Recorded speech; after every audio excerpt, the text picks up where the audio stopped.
पाकिस्तान की ओर से सीजफायर का उल्लंघन होता है तो सेना को खुली छूट है, अपने हिसाब से वो एक्शन ले सकती है। आज श्रीनगर का क्या माहौल है, वहां से क्या अपडेट? जी बिल्कुल, देखिए जो कल सीज फायर का वायलेशन शाम को किया गया है उसके बाद से सेनाओं से लेकर पैरामिलिट्री फोर्सेस अलर्ट मोड पर हैं। दिल्ली में भी बैठकों का दौर जारी है क्योंकि बात पाकिस्तान की है और पाकिस्तान पर भरोसा नहीं किया जा सकता। और वहां पर जो पॉलिटिकल क्राइसिस है, आप समझिए सरकार और सेना में कोई समन्वय नहीं है। वहां पर बातचीत सरकार से हुई है, सरकार ने कमिटमेंट दिया है और सेना सरकार के उस कमिटमेंट को शाम को सेना ने तोड़ दिया है।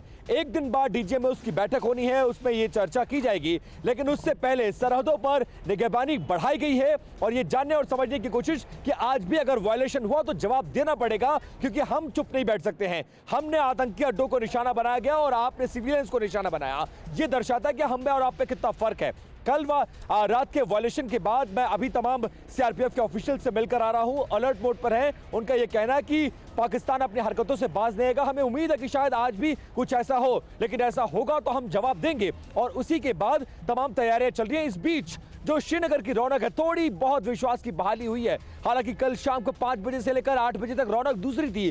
वायलेशन के बाद लोग थोड़ा सतर्क हैं, अलर्ट हैं, अवॉइड कर रहे हैं बाहर निकलना। और मैं चूंकि डल लेक पर हूं तो इस बार तस्वीरें भी दिखा दूं। आमतौर पर यह इलाका इस महीने में पर्यटकों से खचाखच भरा रहता है। चूंकि अभी बॉर्डर सील है, लोगों को आने नहीं दिया जा रहा है, एयरपोर्ट्स बंद है, तो सीज फायर के तुरंत बाद पर्यटक नहीं आएगा। लेकिन जो कुछ लोकल कश्मीरी है वो भी निकलता है, वो भी थोड़ा डरा हुआ है, सकते में है कि सिचुएशन पूरी तरह से नॉर्मल हो जाए, उसको ये विश्वास हो जाए कि हम बाहर निकलेंगे तो किसी तरह का हमला नहीं होगा, तो शायद रौनक लौटे। लेकिन धीरे धीरे लोग खुश हैं, लोग चाहते हैं कि शांति हो, अमन हो, और इस दिशा में भारत सरकार भी प्रयास कर रही है। पाकिस्तान की ओर से सीजफायर का उल्लंघन होता है तो सेना को खुली छूट है, अपने हिसाब से वो एक्शन ले सकती है। आज श्रीनगर का क्या माहौल है, वहां से क्या अपडेट? जी बिल्कुल, देखिए जो कल सीज फायर का वायलेशन शाम को किया गया है उसके बाद से सेनाओं से लेकर पैरामिलिट्री फोर्सेस अलर्ट मोड पर हैं। दिल्ली में भी बैठकों का दौर जारी है क्योंकि बात पाकिस्तान की है और पाकिस्तान पर भरोसा नहीं किया जा सकता। और वहां पर जो पॉलिटिकल क्राइसिस है, आप समझिए सरकार और सेना में कोई समन्वय नहीं है। वहां पर बातचीत सरकार से हुई है, सरकार ने कमिटमेंट दिया है और सेना सरकार के उस कमिटमेंट को शाम को सेना ने तोड़ दिया है।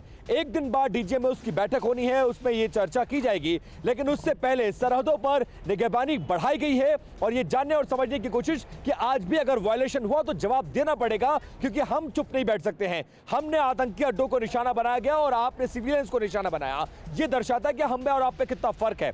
कल रात के वायलेशन के बाद मैं अभी तमाम सीआरपीएफ के ऑफिशियल से मिलकर आ रहा हूं, अलर्ट मोड पर हैं। उनका यह कहना है कि पाकिस्तान अपनी हरकतों से बाज नहीं आएगा। हमें उम्मीद है कि शायद आज भी कुछ ऐसा हो, लेकिन ऐसा होगा तो हम जवाब देंगे और उसी के बाद तमाम तैयारियां चल रही हैं। इस बीच जो श्रीनगर की रौनक है, थोड़ी बहुत विश्वास की बहाली हुई है। हालांकि कल शाम को 5 बजे से लेकर 8 बजे तक रौनक दूसरी थी।